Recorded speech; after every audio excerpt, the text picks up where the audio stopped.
Is starvation mode a real thing? Is it actually true if you eat so few calories you end up gaining fat? Stay tuned, you're about to find out. What's going on, everyone? Coach Kyle here from Colossus Fitness. Welcome to my Myth Bust Monday episode, where every Monday I cover a commonly believed myth. I talk about why it's either true or false and dive deep into it to help you understand more about the actual facts behind it. So today we're going to be covering starvation mode. I always like to cover where a myth actually came from to see what's going on there. A lot of times it comes from either outdated studies, false studies, whatever the case is. This one I believe just came from a lot of people struggling, trying to lose weight, staying consistent with it, or as consistent as they can be, and just saying, you know what?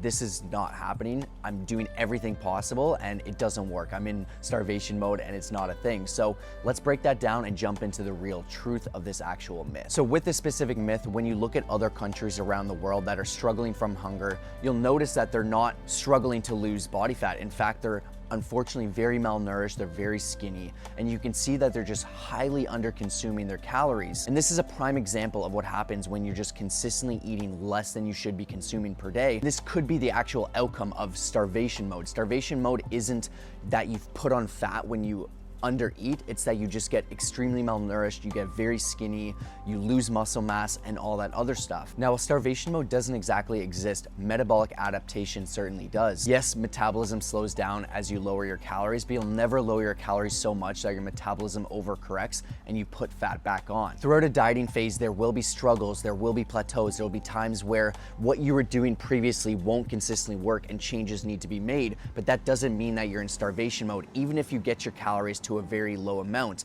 And with that, the main problem with this entire myth, I truly believe, is that most people aren't consuming the amount of calories that they actually believe. So while you think that you're consuming, let's just say 1,200 calories, there's a very high chance you're actually not. And I'd say 90+% of people are in the 1,600 plus calorie range. And a lot of this just comes from inaccurate logging, not using measuring cups, food scales, potentially going out quite a bit, thinking that you're having something and it's not actually accurate. Another big thing is just doing the yo-yo dieting. So you'll be really good during the week, eat 1,200 calories. The weekend, nothing else matters and you overconsume. Cheat meals is another great example of this. It's pretty crazy how much those extra calories add up, especially if you are in a quite strict and low diet. Another massive thing is that there's a lot of people that are actually making progress, but they're just not monitoring it properly.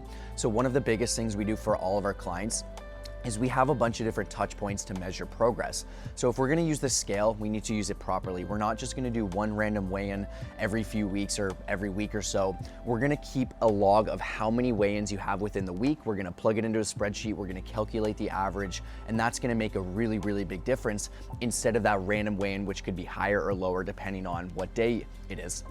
Another thing is going to be monthly progress photos. That's absolutely crucial. As you can see, we've helped thousands of people with some incredible progress photos, and they've all been people who've been struggling. They've all been people who, thought what they were doing was right, but it actually wasn't right. And then also measurements is another great tool to monitor.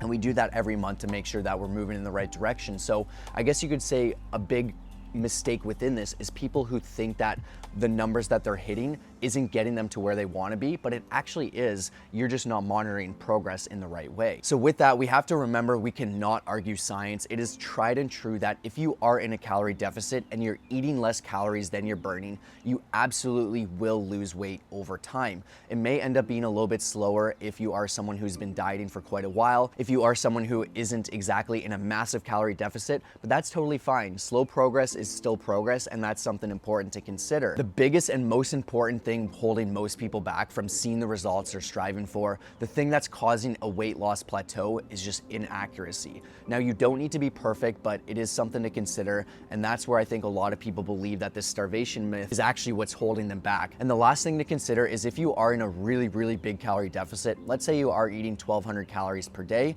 and your maintenance to maintain your weight would be 2,500. That's a very, very large deficit. What ends up also happening is you end up doing less little movements. So this stands for NEAT, which is non-exercise activity thermogenesis. So little things like snapping your fingers, tapping your feet while you're sitting, just moving around when you're standing. Because your calories are so low, you end up doing less of what's gonna burn more calories, which is gonna also make dieting and just getting the results you're striving for harder. So my biggest recommendation is to just aim to lose 1 to 2 pounds per week, do it nice and consistent, make sure that you're staying as accurate as possible within each week.